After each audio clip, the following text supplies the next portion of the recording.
എല്ലാവർക്കും വിനീത നമസ്കാരം. ശ്രീമദ് ഭാഗവതം ദശമസ്കന്ധം അധ്യായം 84 ശ്ലോകം 9 മുതൽ 15 വരെ 7 ശ്ലോകങ്ങൾ. ഭഗവാൻ മഹർഷിമാരെ കണ്ടപ്പോ അവരെ സ്തുതിക്കണു. ഭഗവാൻ ജന്മം സഫലമായി എന്നൊക്കെ പറയണം അവരോട്. മഹർഷിമാരത് കേട്ട് അത്ഭുതപ്പെടണം. എന്താ ഈ ഭഗവാൻ ഇങ്ങനെ ഞങ്ങളെ പറ്റിയിട്ട് പറയണം. ഓം നമോ ഭഗവതേ വാസുദേവായ കൃഷ്ണായ വാസുദേവായ ഹരയേ പരമാത്മനെ പ്രണതക്ലേശനാശായ ഗോവിന്ദായ നമോ നമഃ.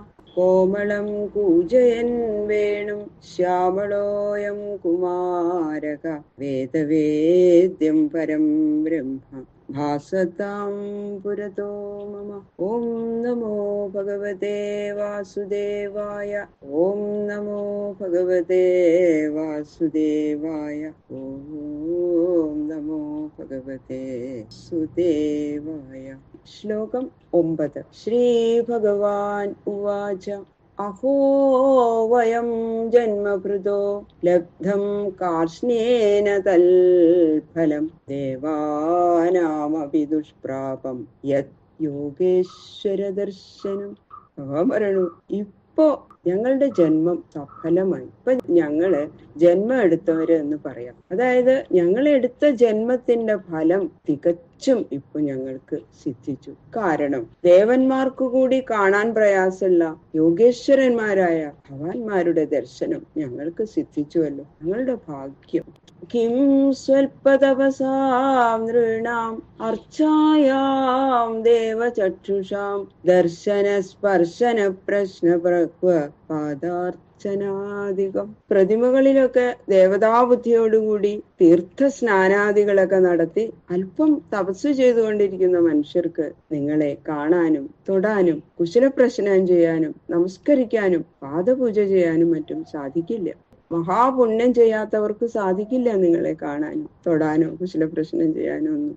നഹ്യമ്മയാനി തീർത്ഥാനി ന ദേവാമൃച്ഛിലാമയാ തേ പുനന്തിരു കാലേന ദർശനാദേവ സാധവ.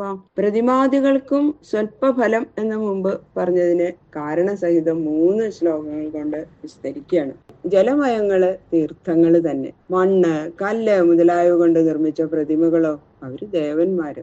ആ വക തീർത്ഥസ്നാനങ്ങളും പ്രതിമാദി പൂജകളും വളരെ കാലം അനുഷ്ഠിക്കുന്നത് കൊണ്ട് അന്ധക്കരണ ശുദ്ധി ഉണ്ടായി വരും. സജ്ജനങ്ങളെ ആകട്ടെ കണ്ട മാത്രത്തിൽ അന്ധശുദ്ധി സംഭവിക്കും. അതുകൊണ്ട് സാധുക്കളുടെ സേവ തീർത്ഥസ്നാനാദികളെക്കാളും പ്രതിമാദി പൂജയെക്കാളും ശ്ലാഘ്യതരമാകുന്നു. ഭഗവാൻ തന്നെ പറയാണ്. നാഗ്നിർ ന സൂര്യോ ന ചപുചന്ദ്രതാരക ന ഭൂർജലം ഖം ശ്വസനോധവാങ്മന ഉപാസിതാ ഭേദകൃതോ ഹരന്ത്യഖം വിപശ്ചിതോ ഘ്നന്തി മുഹൂർത്തസേവയാ. അഗ്നാദി ദേവതകളെക്കാളും ഈ സജ്ജനങ്ങളെ കണ്ട പാപങ്ങൾ നശിക്കും എന്നതാ. അതുകൊണ്ട് അവരെ തന്നെയാണ് ഉപാസിക്കേണ്ടതെന്ന് ഭഗവാൻ പിന്നെ ഉറപ്പിച്ചു പറയുക. ഉപാസിക്കപ്പെട്ട അഗ്നി, സൂര്യൻ, ചന്ദ്രൻ, നക്ഷത്രങ്ങള്, ഭൂമി, ജലം, ആകാശം, വായു, വാക്ക്, മനസ്സ് എന്നിവയൊന്നും ഉപാസകന്റെ പാപത്തെ, ജനന മരണ ക്ലേശഹേതുവായിരിക്കുന്ന കർമ്മബന്ധത്തെ നിശേഷം നശിപ്പിക്കുന്നില്ല. എന്തുകൊണ്ടെന്നാൽ ഇവയെ ഉപാസിക്കുന്നവൻ ഈ ദേവതകളെ കുറിച്ച് ഉപാസ്യതാബുദ്ധിയും തന്നെ കുറിച്ച് ഉപാസക ബുദ്ധിയും ഉള്ളവനാകയാൽ ഇവന്റെ ആ ഭേദഭാവന നശിക്കുന്നില്ല. സത്തുക്കളാകട്ടെ സജ്ജനങ്ങളാകട്ടെ അവരെ ഉപാസിക്കുന്നവരുടെ ഹൃദയത്തിൽ ഉപാസ്യ ഉപാസക ഭേദഭാവനയെ തത്വോപദേശത്താൽ നശിപ്പിക്കുന്നവരാണ്. അതുകൊണ്ട് പാപസംഹാരത്തിൽ സാധുക്കളോളം സാമർഥ്യം അഗ്നിയാദികൾക്കില്ല. അതിനാൽ സാധുസേവ തന്നെയാണ് ചെയ്യേണ്ടത് എന്ന് ഭഗവാൻ തന്നെ പറയുന്നു. യസ്യാത്മബുദ്ധി ഗുണഭേതൃധാതുകേ സ്വധീ കളത്രാദിഷു ഭൗമൈജ്യധി യത്തീർത്ഥബുദ്ധി സലിലേന കർഹിജിൽ ജനേഷു അഭിജ്ഞേഷു സയേവ ഗോഖര.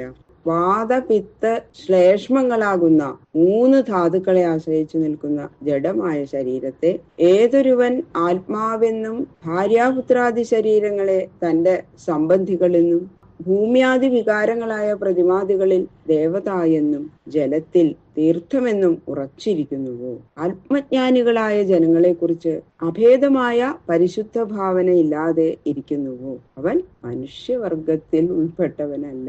മൃഗങ്ങൾക്ക് തിന്നാൻ വേണ്ടുന്ന പുല്ല് മുതലായ ചുമടുകൾ എടുത്തു നടക്കുന്ന കഴുതകൾക്ക് തുല്യമാണ് പറയാം. അത്ഭുതപ്പെട്ട് ഇതൊക്കെ അങ്ങോട്ട് ഭഗവാൻ പറയണ കേട്ടിട്ട് അന്തപ്പെട്ടിരിക്കുക മഹർഷിമാരെ. ശ്രീ ശുഖബ്രഹ്മർഷി പറയാം, നിശമ്യേഥം ഭഗവത കൃഷ്ണസ്യാകുണ്ഠമേധസ വചോദുരന്വയം വിപ്രാ തൂഷ്ണീമാസൻ ഭ്രമദ്ധിയ. ശ്രീ ശിവബ്രഹ്മർഷി പറയണു, സർവജ്ഞനായ ഭഗവാൻ ശ്രീകൃഷ്ണൻ പറഞ്ഞ വാക്കിന്റെ എന്താ ഇത്, ഭഗവാൻ ഇങ്ങനെയൊക്കെ പറയണേ, എന്താ എന്റെ അർത്ഥം? അത് അവർക്കത് മനസ്സിലാവണില്ല. അവരത് മനസ്സിലാക്കാൻ അശക്തരായതുകൊണ്ട് ബുദ്ധിഭ്രമത്തോടു കൂടിയ മുനിമാർ കുറച്ചു നേരം അവരൊന്നും മിണ്ടാതിരുന്നു. എന്താ ഇപ്പൊ ഇതിന് പറയാ ഭഗവാനോട് എന്ന് വിചാരിച്ചു. ചിരം വിമൃശ്യ മുനയ ഈശ്വരസ്യേഷിതവ്യതാം ജനസംഗ്രഹയിത്യൂജു സ്മയന്തസ്തം ജഗൽഗുരും. സകലത്തെയും അതാതിന്റെ സ്ഥാനത്തിരുത്തി ലോകമര്യാദ നിലനിർത്തുന്ന ഈശ്വരനായ ശ്രീകൃഷ്ണൻ അനീശ്വരൻ എന്ന നിലയിൽ ഞാൻ ഈശ്വരനല്ല എന്ന നില പ്രകാശിപ്പിച്ചതിനെ കുറിച്ച് കുറച്ചു നേരമൊക്കെ ആലോചിച്ചു മഹർഷിമാര്. എന്നിട്ട് ഇത് ഭഗവാൻ ലോകരക്ഷയ്ക്ക് വേണ്ടി പറഞ്ഞതായിരിക്കും എന്ന് ആലോചിച്ച് ഉറപ്പിച്ച ശേഷം ആശ്ചര്യയുക്തരായിട്ട് ജഗൽഗുരുവായ ഭഗവാനോട് ഇങ്ങനെ പറഞ്ഞു. ഈ മഹർഷിമാര് പറയുന്നത് ആ ശ്ലോകങ്ങള് നമുക്ക് നാളെ കേൾക്കാം. സർവത്ര ഗോവിന്ദ നാമ സങ്കീർത്തനം, ഗോവിന്ദ ഗോവിന്ദ.